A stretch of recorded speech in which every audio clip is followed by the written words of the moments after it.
सहाबी जो मक़ाम, सहाबी जो एज़ाज़ हर कंहिंखे हासिल नाहे थींदो। सहाबी के इबादत रियाज़त सां उनखे सहाबी जो लक़ब नाहे मिलंदो। सहाबी एक मख़सूस जमात जो नालो आहे। ऐं यादि रखो, सहाबी मुस्तफ़ा करीम अलैहिस्सलातु वस्सलाम जे दीदार सां हालत ईमान में ऐं हालत ईमान में जंहिं दीदार कयो ऐं हालत ईमान में विसाल कयो त उहो सहाबी आहे। सुभान अल्लाह।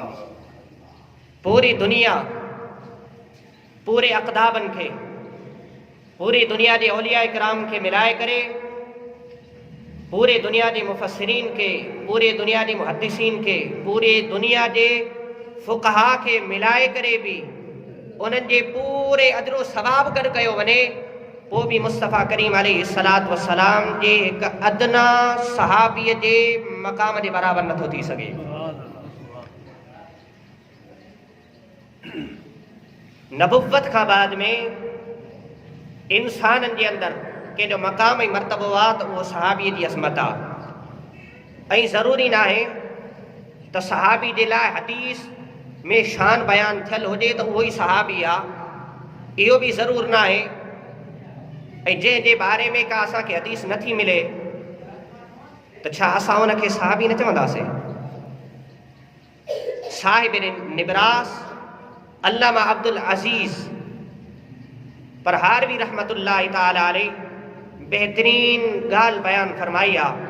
पाण बयान फरमाइनि था त यादि रखो, आका करीम अलैहिस्सलातु वस्सलाम जे सहाबा, तमाम सहाबा, पहिरीं जेके अंबिया गुज़रिया, उन्हनि जी तादाद जे लिहाज़ सां उन्हनि जी मुवाफ़िक़ कमो बेश 1,24,000 मुस्तफ़ा करीम जा सहाबा आहिनि। ऐं उन्हनि में चंद सहाबा अहिड़ा आहिनि जिन जो शान हदीस में मौजूदु आहे, ऐं बाक़ी सहाबा जो शान मौजूदु नाहे। उन्हनि जी असमत में, उन्हनि जे शान जे हवाले सां अहादीस वारिद न आहिनि थियूं, पर मुस्तफ़ा करीम अलैहिस्सलातु वस्सलाम जे उन्हनि सहाबनि जे लाइ असां अहले सुन्नत जो अक़ीदो इहो आहे त उन्हनि जे लाइ इहो सहाबी हुजण ई काफ़ी आहे। अगरि उन्हनि जे शान में का हदीस वारिद थी आहे या न थी आहे, बिल इत्तिफ़ाक़ बिल फ़र्ज़ असांखे का हदीस नथी बि मिले, तॾहिं बि उहे मुस्तफ़ा करीम अलैहिस्सलातु वस्सलाम जा सहाबी आहिनि।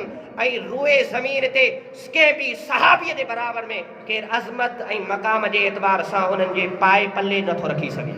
सुभान अल्लाह। यादि रखो, सहाबी जी तारीफ़ छा आहे, सहाबी छा खे चयो वेंदो आहे? उन खां